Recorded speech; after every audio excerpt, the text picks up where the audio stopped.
Aujourd'hui, je suis en compagnie de M.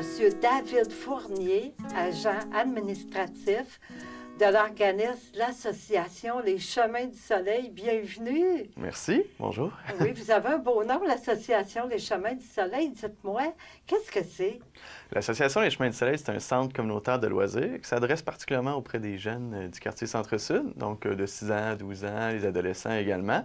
On offre également des activités pour les adultes, c'est tout nouveau, là, les dimanches en soirée. Également, 2 fois par année, on organise un magasin partage avec le regroupement partage qui donne des denrées scolaires et alimentaires aux familles du quartier. Donc, on fait un peu de tout, on s'implante dans le quartier vraiment le plus possible en répondant aux besoins de la population là, qui est autour. Là. Oui. Ouais. Puis, ça fait combien d'années que ça existe? Ça a été fondé en 1983, donc si on fait le calcul mental, ça fait 34 ans.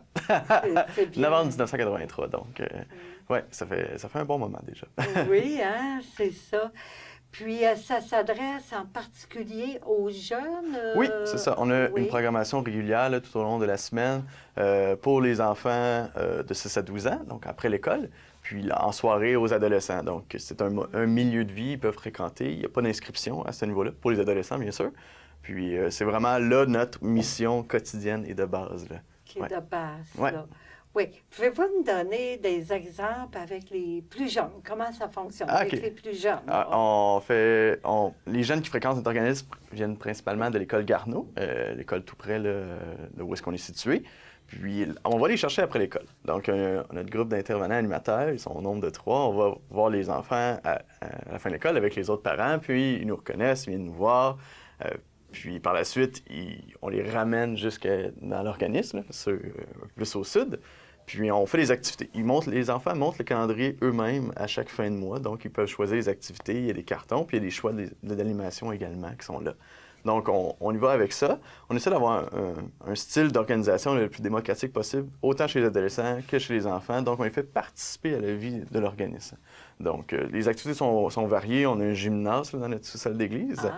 Oui. Donc, ça peut aller autant de sport. On a présentement des ateliers de cirque, autant des niveaux artistiques ou culturels. Puis, c'est vraiment varié. Il y a toujours une période de jeu libre dès l'arrivée, comme ça, ils peuvent décompresser de la journée scolaire. Puis par la suite, là, on va dans les activités plus structurées, les plus animées. OK. Ça, vous voulez dire quoi par là, les activités plus animées? Mais dans le fond, nos animateurs, les employés de l'organisme, ils peuvent monter une activité. Là, par exemple, ça peut partir d'une fête spéciale, puisque ça peut être pour Pâques ou monter un nouveau sport. Là, on a joué au Quidditch tout dernièrement. Donc, on présente des activités, puis on se renseigne et on les amène auprès des enfants. Là.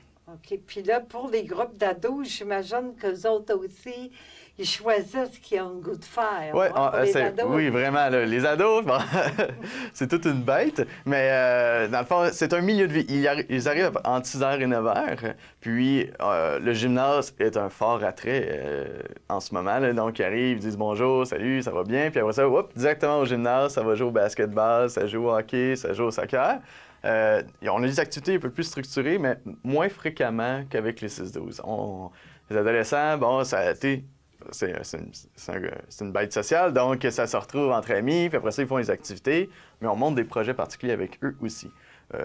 Une fois par année, avec le projet Aventure, les jeunes s'organisent, décident d'une activité, d'une destination qu'ils veulent faire, puis vont faire l'autofinancement, ainsi que de trouver tous les détails, de trouver où est-ce qu'ils vont aller dormir, qu'est-ce qu'ils vont faire comme activité, combien ça va coûter, respecter le budget. Donc, on essaie vraiment de les rendre autonomes dans les activités qu'on appelle par et pour les jeunes. Par les jeunes, pour les jeunes.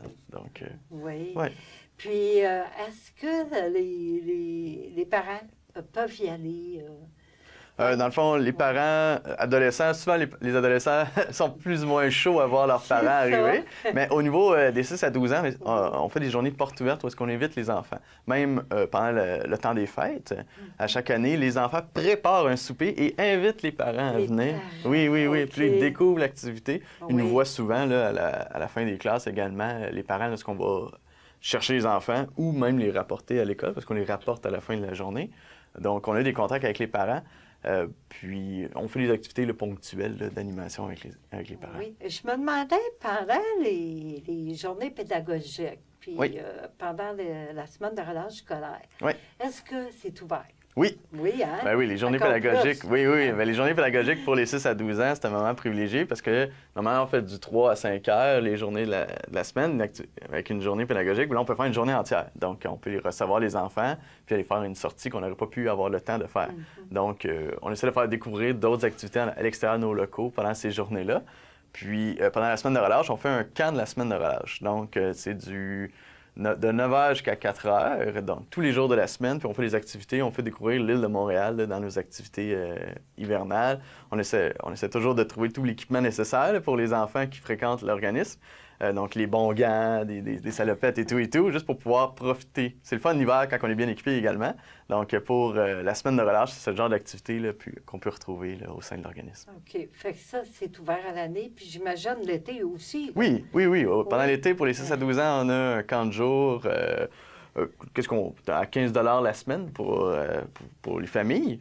Donc, c'est une activité, c'est une programmation complète du lundi au vendredi avec une grosse sortie, comme on les appelle. Là. Ça peut aller aux glissades d'eau, ça peut aller faire des manèges. Donc, oui, c'est vraiment un camp de jour comme on peut en retrouver un peu partout, là, qui se passe dans un parc de l'arrondissement.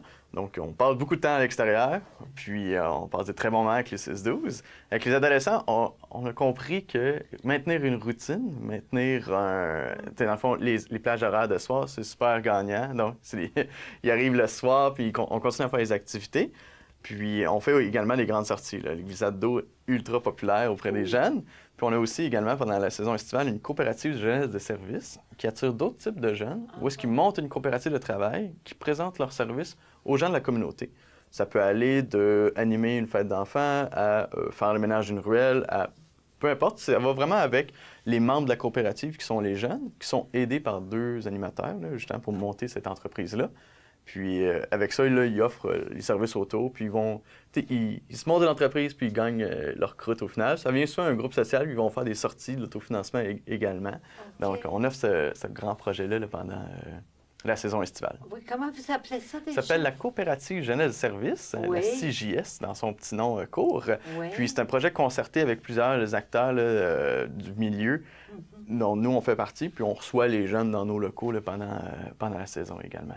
Puis ces jeunes-là s'impliquent pour faire toutes sortes de petits travaux durant l'été. C'est ça. Ils déterminent qu'est-ce qu'ils veulent faire avec leurs compétences, leurs intérêts et tout, pour ensuite offrir aux gens, puis ils reçoivent des contrats, puis après ça, c'est dealer en bon français avec les gens, les clients.